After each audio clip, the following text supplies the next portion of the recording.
Plan 30 ditor mësimi, tregtim Olinea Vadi, analiza teknike. Dita 8, veprimi I çmimit hërpus treguesit mashtrojnë fillestarët. Dita 8 është pika ku fillestari I pushon së kërkuari sekretet dhe fillon të kuptojë një të vërtet themelore. Çmimi është burimi kryesor I informacionit. Në këtë ditë mëson bazat e veprimit të çmimit, pra leximin e tregut përmes vetlëvizjes së çmimit, dhe kupton pse shumë tregues teknik e fusin fillestarin në konfuzion. Çfarë është veprimi I çmimit?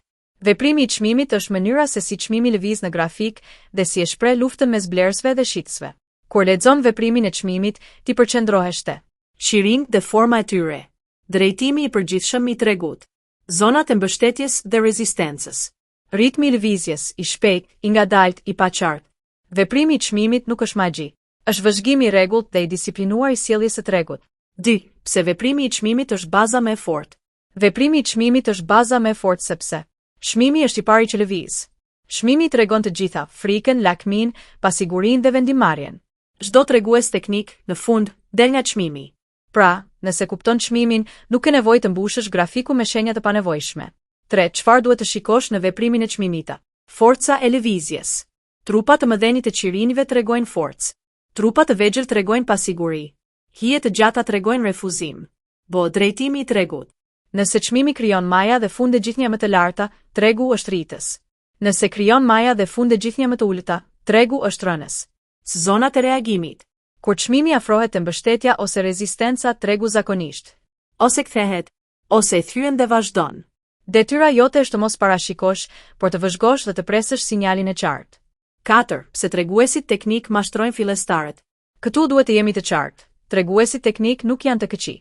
Problemi është se fillestari I përdor gabim dhe pret prej tyre gjëra që nuk ekzistojnë. Treguesit vijnë me vonesë.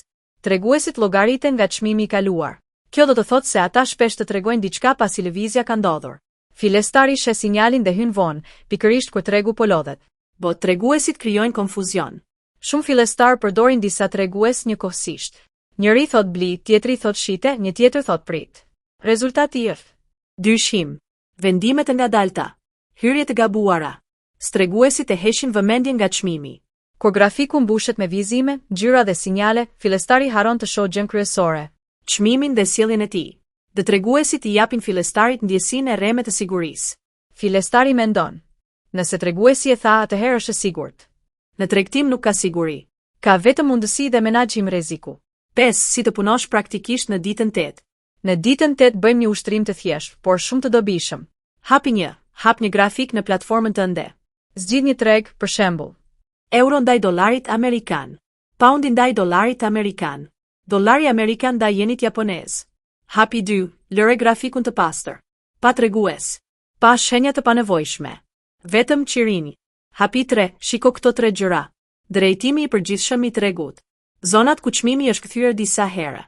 Forma e qirinive kur çmimi afrohet te ato zona. Hapi 4, shkruaj vëzhgimet. Shkruaj me fjalë të thjeshta. Tregu po rritet. Këtu çmimi ndalet shpesh. Kur arriti te kjo zonë, u shfash refuzim. Shkrimi e stërvit mendjen të mendoj qartë. 6. Çfarë duhet të arrish në fund të ditës 8? Në fund të kësaj dite duhet të kuptosh çfarë është veprimi I çmimit. Mësosh të lexosh grafikun para muj. Kuptosh pse treguesit e ngatërojnë fillestarin.